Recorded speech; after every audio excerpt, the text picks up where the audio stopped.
What do you miss about the old internet? So much knowledge distilled into a single source, with almost no limit on how obscure the subject matter may be. I used to freak a couple of automotive Ristamod forums, and some of the automotive knowledge contained in those forums blew me away. 90% of today's automotive knowledge seems to come from cataloged data, be it a book, shop manual or a digital database. If I walk into a parts store and ask for a part, they look it up in the computer, and either pull it from the back or offer to order it for me. They don't know what I need, but they know where to go to find that information. In model-specific forums, someone can post a question about the malfunctioning part, and instead of being told it's part number 337,092 they are given "no yeah, looks like you're working with a Holley FR80457 nice little carb. I ran one back in the 70s on a little Dodge Dart, solid little carb, but if you're moving too much air, you can end up destroying the butterfly valve. Looks like that may be the case here. You should probably upgrade to a bigger carb, but if you want, you can just replace the butterfly valve and rebuild. Remember, if you can't find a valve for the FR80457, the FR80232 Senior and the FS90421S run the exact same size butterfly valve, so those will work too. Heck, you can even pull one off any old 1968 to 1971 Mopar 440, and it will fit in a pinch, if you're willing to spend a minute or two doing a little trimming with the Dremel. Anyway, nice looking car. Hope you get it back up and running ASAP. Today, many of those old forums are still alive in some capacity, but most of the traffic seems to have moved to Facebook groups, and the feeling is just different. On Facebook, that same advice would be met with "Holley sucks. Man, get an Edelbrock 1406. Oh Jesus. Here comes John again with bad advice. Don't listen to this clown. He doesn't know what he's talking about." Or maybe just an endless stream of reaction GIFs. Somehow, the web just seemed like a kinder place when you had to seek out groups to participate in. Now with Facebook's "you like this so maybe you'll also like this" algorithms, you get 20 different, but very similar groups, all with their own unique culture, and they are presented to you without you even asking. I don't know if we were collectively just more civil toward each other 15-20 years ago, or if it's simply the fact that the internet was still in its infancy, and not every asshole in the world was walking around carrying a smartphone capable of spewing their rhetoric to anyone willing to listen. But discussion forums, bulletin boards were the best. Sense of discovery. You could go in these crazy amateur websites of individuals who catered to such specific niches and interests. They were not promoting or selling stuff on their personal websites. Also, hosting your own web pages was fun. It was just HTML, CSS and probably JS. Now you need a GB worth of boilerplate. Just get the simple website going. Trading games with your friends and modding it and adding features to the game and then FWD it to other people. The collaborations created amazing games and software. It was also exhilarating that the code you wrote was close to the metal. Trading games with your friends and modding it and adding features to the game and then FWD it to other people. The collaborations created amazing games and software. I remember playing fan translations of Pokemon Gold and Silver before they came out in the US, with different fan translation groups being around. There were also different fan subbing groups that traded anime as well before sites like Crunchyroll came around. I remember internet before Google came, in some time, maybe even now. This sentence would imply you're old. It was way more decentralized. Search results were not heavily manipulated. As it was in early stages, everything seemed more valuable compared to today, and the focus was not on instant and reward like now. And of course, niche forums were the holy grail of knowledge. I really hope that they will see some revival in future, maybe with the social media decline. Another good thing about old internet was that it was clean from that shit. We go back to boards again. Went out for a few drinks with a friend who was bored and wanted to hang out. She spent more time on her phone than talking with me, so I got up and walked out. She didn't notice me leave, I got a text halfway down the road saying WTF, where are you? So I said I left because you weren't talking to me. She asked me to come back, but I said, if you're gonna be on your phone all night, no thanks. The real answer is control. A reasonable analogy would be the Matrix. People talk about neutrality like it ensured equal access to every website. That may be the idea when viewing through that lens, but the reality is, social media is changing your viewpoint without most people even being aware of it. It's frustrating to me how stressed out some of my friends are because all they see is the reality that Facebook wants them to see. The old web was fun. The old web was easy. The old web was full of cat pictures, not to be confused with the new web, which is the place where it takes you 20 minutes to load a page. The old web was fast. There were no ads, no annoying pop-ups, no social media crap. There were no pointless updates that didn't need to be updates, no Twitter and Facebook and Reddit and Hacker News. There were no clickbait websites. The internet was not on. The internet was in. It was the web.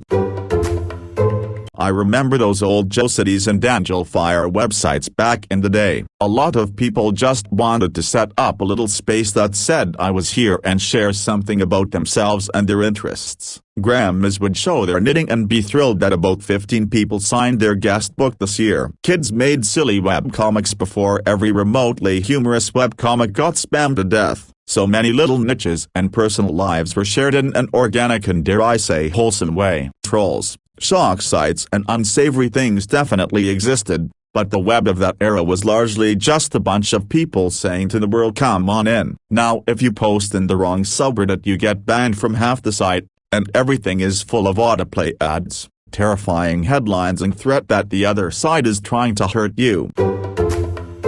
I miss that you had to be technically inclined to use it. This kept it kinda of exclusive and you could say RTM and people would read the manual. Gopher was to the point. The information without the window dressing. News groups where anything goes, and it usually did. IRC worked and there were no censors or fact-checking, just peers that told you when you were full of shit. There were no politically skewed morons because it was beyond the average parrot's mental capability. Yes, came here to say this. It was a cool kids club before, well, more geeky than cool, but it felt cool. That we all had to pay that intellectual price to get online, that we had to know something few others did, made everyone you met online less of a stranger, and nobody was trying, much, relative to today, to make money off of internet content, so searches brought better results. Well, when you found something, and ads were barely a thing, it just felt amazing. It was a naive, glorious adventure, and I miss it. This is more along the lines of old tech, but in college I got my hands on a pair of network laser repeaters. When linking two networks together, they had an optimum range of 100 meters, though it had a maximum effective range of up to 1 kilometer. Now, my dorm had crappy internet connection. Everyone was playing World of Warcraft back then, so if I wanted to get internet access without buffering, I needed access to a network that was going largely unused, a network like my computer across campus. From my dorm's window, I had a line of sight on the windows to the computer lab. So, I plugged one repeater into the internet router in the lab and aimed it out the window at my dorm room. I then plugged in my other repeater to my computer in my dorm room and aimed it back at the lab. For the rest of the year, I was able to play online video games without suffering from the lag the rest of my dorm mates had to endure. Also, I could get my computer lab work done from my dorm. That was pretty much the first thing I got into on the internet. Technically, Usenet still gets a lot of use nowadays, but only as a means for sharing binaries. As far as its original intended purpose as a means of discussion and sharing news goes, it's been all but dead for a long time. Last time I posted anything non-binaries related was in the late 2000s, and even then it felt almost self-consciously anachronistic. It wouldn't surprise me if a rather large percentage of those using Usenet for binaries today weren't even aware that it was ever used or intended for anything else, and possibly hadn't even born when it was. I think we should have tried harder to educate people generally. and especially when it comes to interpreting media content, it should have come with the pamphlet, an introduction to the internet. For those who are new to it all, then maybe we wouldn't be dealing with these QAnon people, who genuinely think Facebook posts are straight from the dark web. I miss disconnecting from the internet. In the old internet days, your internet was on your computer connected to the wall. It wasn't with you at the gym, or on a walk, or at your friend's house, unless you asked to check your email on their computer. I try to force myself to step away, but it's difficult. I love to go for a long walk on a nice day and listen to music or a podcast. I'm actually thinking of buying an old-school iPod. Do they even sell those anymore? So I can leave my phone at home. The thing I miss was just how much of it was unknown. When a new expansion came out, you had no idea where to go or what you were going to be seeing. You didn't know what mobs were going to drop the good loot or how to do the quests. I used to volunteer on a trade skill forum, and it'd be months after an expansion released that we'd be finding new stuff to add to the database. Nowadays, it's like everything is known, posted, and included into add-ons before the expansion even comes out. There's no exploration or sense of discovery anymore, and since they're multiplayer games, it's really hard to just go in sight unseen, because few other people are doing the same thing. The guilds I was in WoW never even attempted to figure out how to do raids on their own. It was all watch the videos that others had posted, download the proper add-ons, and just know every single detail before you even zone in. Well, there are multiple phases, but I kind of miss the text-only communication, because after that became stuff like neon flashing light-filled internet sites, and then the ad age. I don't know when the spy stuff started, probably from the start, but still it just keeps growing into even larger spying machine. It started as some university nerd writing text to each other, but now it knows even your bank account details, so they know do they try to sell you instant ramen or wagyu beef.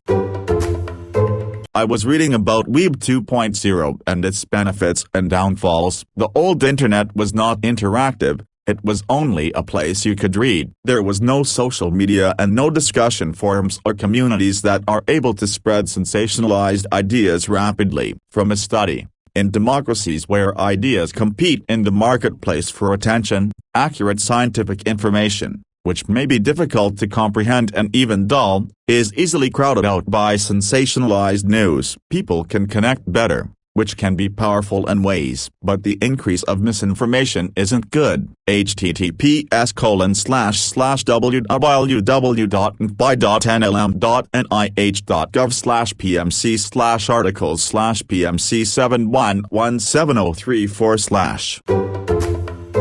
The old internet was not interactive. It was only a place you could read. There was no discussion forums or communities. This is very wrong. Either your idea of the old internet is different from mine or you weren't around at the time. The first thing I got into on the internet, circa late 1993, were Usenet newsgroups, which back then were still widely used for their original intended purpose of sharing news and discussing things. Indeed, at that time it was the dominant means of doing so, until web-based forums started taking over from it. There were also things like text-based online BBSs where you could variously chat or share content and articles, or IRC, another dedicated text-based chat system. And compared to nowadays, there was only a tiny fraction of the endless mountains of content you could sit and passively consume today. Very little video, or the bandwidth to support it, except short, dinky, very low-res clips. No Wikipedia. No vast swathes of commercial content. If you could go back to the mid-90s internet, I suspect the one thing that would strike you aside from how primitive it is would be how little content there is by modern standards. It was definitely less friendly to complete technophobes, and at a time when technological competence and enthusiasm were far less mainstream. You wouldn't expect to find your older relatives or even your non-geeky friends online back then. Social media and the distinct form that arose in the early 2000s wasn't around back then, and that definitely changed things in hindsight, not for the better. But the idea that the early internet was read-only is just not remotely true. TLDR, lack of consequences / being able to say whatever you want. The internet is serious business. It used to be about the fun, but it's all about money now. Seems every forum or social site has cucked. The few that haven't are either labeled apostrophe-phobic or are only used by Q-tards and feds. If a group of people don't like you, instead of calling you names or laughing at you, prepare for your payment processor, ads, and SEO to die. If you are unfortunate enough to own these sites, people will contact your host, DOS protection, and domain registrar. Hosting one of these sites, two roads that lead to the same place. Eastern Europe / Russia or US. Don't even bother with EU, Canada, New Zealand, Australia or England. I don't know much about Africa or South America. Either way, if somebody says something against the Kremlin or talks about shootings and spicy political takes, your ass is gonna get subpoenaed. Online journalism died its death in the early 2010s and is now just pandering to one of two political views in their extremes. Alt-tech is in a weird place. Most of them are just not YouTube, not Twitch, and not Twitters. Most of them are on the free speech train, but as we've seen, all are really after a mainstream acceptance and usually will buckle under pressure, which leads to the core user base abandoning the site, which leads to the service dying. eParlor and Live. I think my favorite alt-tech was Stream.me cause it basically became the face of IBS. YouTube and Twitch have the opposite problem. YouTube is ran by old people and they still take stock in journos who are mad their income is being taken by YouTubers, and so the YouTube admins end up hurting their own site. Basically trying to prove itself to legacy media despite being more relevant than it. Twitch is managed and basically owned by college kids, and since Amazon is bankrolling them, all they have to do is make sure the community does not implode on itself. Throw in the fact that they're all in bed with each other and all idealistic San Fran kids. It doesn't help that their top streamer XQC is one of the dumbest people alive, to the point of completely not understanding international copyright law so badly that he streamed not only Kanye's Donda performance but also the fucking Olympics to 50-ish people, and has now entered a legal battle with the Olympics and their distributors, which has a chance of undoing the H3H3 court case and the president it's set. But that's a personal grievance. Smile. Anyway, that's my why the internet sucks now tangent. I lifted or plagiarized a lot of points from this. My theory is that the money ruined it all. I miss the local bulletin board systems, BBS, that I used to frequent. We'd be online chatting with each other and one of would go, "Hey, you all want to meet up for ? And 20-30 minutes later we're hanging out together, even if it was 3 in the morning. It was just good fun, even if the technology wasn't as good as things are now. I also used to frequent Usenet, although I wasn't as heavy of a poster and some were, it was still interesting to read all the posts. I remember being a freshman in college and very naive. We did not have internet at our high school. It was too new and expensive. So when I got to college, it was complete and total exploration of a brand new medium. Windows 95 had come out the year before, making everything more user-friendlier. I was a sheltered Catholic schoolgirl, but back then, you could get online and look up free ... totally free porn. Not even pop-up ads, just endless websites and pics. Not videos yet. So I jumped headfirst into that shit and was quite scarred when I got done. From then on I just looked up interesting stuff, and fun stuff. It was totally the Wild West. Nobody was trying to make a buck off of your browsing choices, or stealing your info. Their info was there. It was in the open and there really wasn't much competitive stuff. It was awesome. We were all little kids surfing the web with little amounts of users. I remember watching Rihanna getting like 1 million followers was huge. Then we'd all go on YouTube to watch funny homemade pranks videos. It just felt overall more like a community with people who could afford the expense internet was every month back in the days versus nowadays where you're seen as an alien if you don't have internet at home. That it was something new and exciting. The net or the web was a place you typically visited rather than somewhere that was fundamental to your every waking minute. This is going way back. But does anybody remember using Active Worlds? Largely forgotten except for a video by Sauce. but it was intended to be an actual 3D browser that would rival Netscape and Internet Explorer. I love looking around on it because it makes me feel so nostalgic for the technological optimism of those days.